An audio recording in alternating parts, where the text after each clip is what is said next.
High নমস্কার। তো আবার একটা ব্লগ নিয়ে চলে আসলাম। তো আপনারা ভালো থাকবেন, সুন্দর থাকবেন এইটুকু আশা করি। আর ভালো লাগলে চ্যানেলটি অবশ্যই সাবস্ক্রাইব করে দিয়ে পাশে থাকবেন। তো আমরা চলে আসছি একদম বালুডাঙ্গা। আগেও দেখেছি বালুডাঙ্গা ফাঁকা জায়গাতে।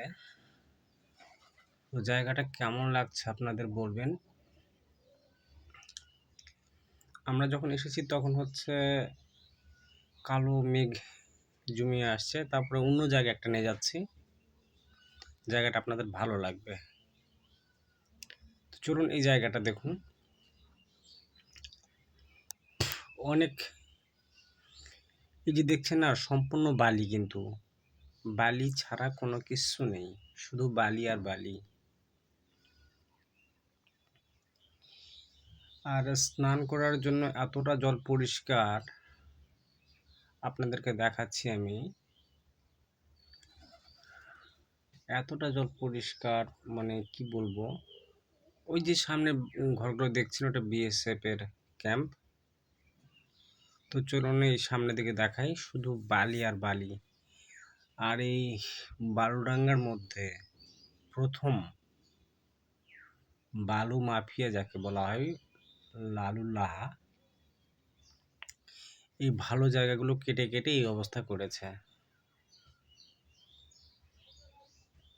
যেই পার একটা দেখুন, মানে 30 ফিট 40 ফিট করলেও যে জল থাকে না, তার প্রমাণটা আপনারা দেখবেন। সামনে চলুন। এতটা গভীর করেছে বেড়া একটা পুকুর, ওই যে সামনে আছে, চলুন দেখাচ্ছি।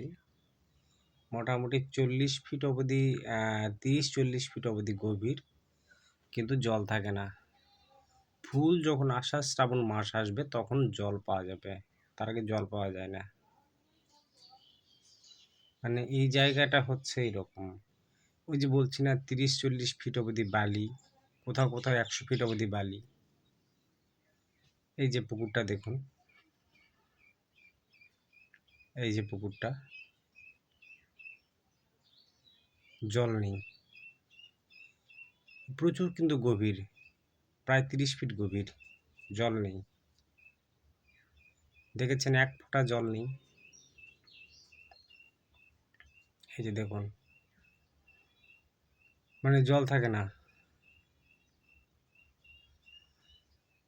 এই জায়গাগুলো হচ্ছে এরকম, মানে বালি বালি আর কি, মানে আত্রা নদী বলেন, সমুদ্র বলেন, যেরকম বালি থাকে সেরকম শুধু বালি। অন্য কোনো মাটি দেখতে পাবেন না, বেলে মাটি, দোআঁশ মাটি, এঁটেল মাটি, কোনো মাটি পাবেন না, শুধু বালি। আর বালি যখন কাটা হয় স্তর দেখা যায় একটা করে, মানে কতদিন আগে যে জলের যে ধারা বয়ে গেছে, শুধু স্তর দেখা যায়। তো ভালো লাগলে অবশ্যই চ্যানেলটিকে সাবস্ক্রাইব করে দিবেন, এটা হেল্পিং এর জন্য।